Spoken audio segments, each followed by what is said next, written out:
This is Democracy Now! I'm Amy Goodman with Juan Gonzalez as we go to Vermont, where waters are starting to recede after catastrophic flooding inundated roads, homes, and businesses. The flooding submerged much of Montpelier, the state's capital. Parts of Vermont received 2 months of rain over a span of just days, stranding many people in their homes. Vermont officials say they've had to rescue 100 people who were trapped by the worst flooding in a century. We go now to Waterbury, Vermont, which was also hit hard, where we're joined by David Goodman, my brother, an author, award-winning journalist, host of the public affairs podcast and radio show, The Vermont Conversation. His new piece for the Vermont Digger is headlined, "A Flood-Battered but Wiser Waterbury Rises from the Ruins Again." His books include When the River Rose, stories of a Vermont town's flood recovery and rebirth, also co-author of the new book, The Community Schools Revolution, Building Partnerships, Transforming Lives, Advancing Democracy. David, thanks so much for being with us. Can you explain what you've been out covering over this last day and how grave this is, what it means for Vermont? Well, hi, Amy, and thanks for having me and covering this. The state has really been hammered.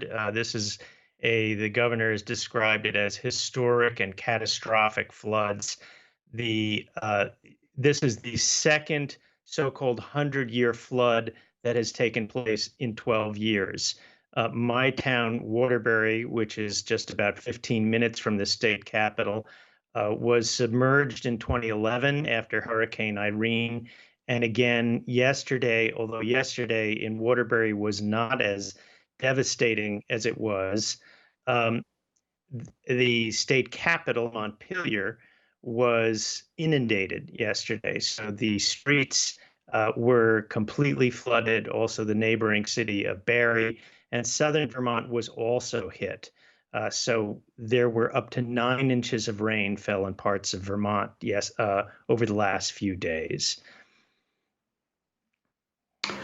And David, what have any of the flood resilience measures that were taken after 2011 to fortify buildings, did any of them hold up this time around? Well, it's an interesting question, Juan. And in my town, in Waterbury, is home to the state office complex, which was nearly destroyed after Hurricane Irene, which was a $750 million rebuilding effort around the state, and it included rebuilding the state office complex with flood resiliency in mind. That meant removing earth, removing buildings. So instead of trying to hold back a river in this, climate change world, which is impossible, to allow rivers to spread out, and a number of other measures. The downtown increased the size of its drains. This was actually a long-running fight with FEMA after the flood of Irene, because FEMA normally only replaces exactly what was destroyed. And in a climate changed world, that doesn't work. It doesn't work to put in the same small pipes. So at least in my town, a lot of those measures seem to work.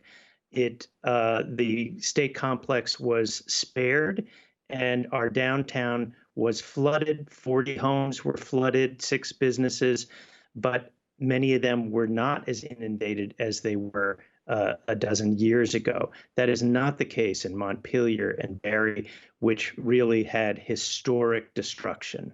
David, can you talk about what's happened with unhoused people? You have the catastrophe for them of at the end of the pandemic, many being put out of hotels that they were put into. Hearing you. David, can you hear me? Can you talk about the situation of the unhoused? There are thousands of unhoused in Vermont, many put in hotels, then put out of hotels, who then make their way to the rivers to set up encampments. As we go, David, can you talk about the situation of the unhoused? The situation there was for the last 3 years, some 2,000 unhoused people sheltered in motels around the state, and about 800 people. The program ended, the funding ended, and about a month ago, about 800 people were forced to leave this emergency housing. Many of them were provided with tents, which was all that was available, and they then, it was unclear where many of them went. So there has been a frantic effort over the last few days to locate some of these unhoused people, to find these encampments. In some cases, the camping areas were found, but the people had moved on. There have not been any deaths reported in Vermont. So the belief is that people have relocated themselves, but these unhoused people remain extremely vulnerable, and there's tremendous concern about their fate. We're going to have to leave it there. David Goodman, host of the public affairs podcast and radio show The Vermont Conversation, joining us from Waterbury, Vermont. We'll link to your new piece in Vermont Digger, headlined "Flood-Battered but Wiser Waterbury Rises from the Ruins Again." David is the author of, among other books, When the River Rose, Stories of a Vermont Town's Flood Recovery and Rebirth, as well as The Community Schools Revolution, just out last month. That does it for our show. Democracy Now! Is produced with Mike Burke, Renee Felstein, Guzder Messiah Rhodes, Nermeen Sheikh, Maria Tarasena, Tammy Warrenoff, Tarina Nadura, Sam Alcoff, Tamaru Astudio, John Hamilton, Ravi Karen, Hani Massoud, and Sanji Lopez. Our executive director is Julie Crosby. I'm Amy Goodman with Juan Gonzalez.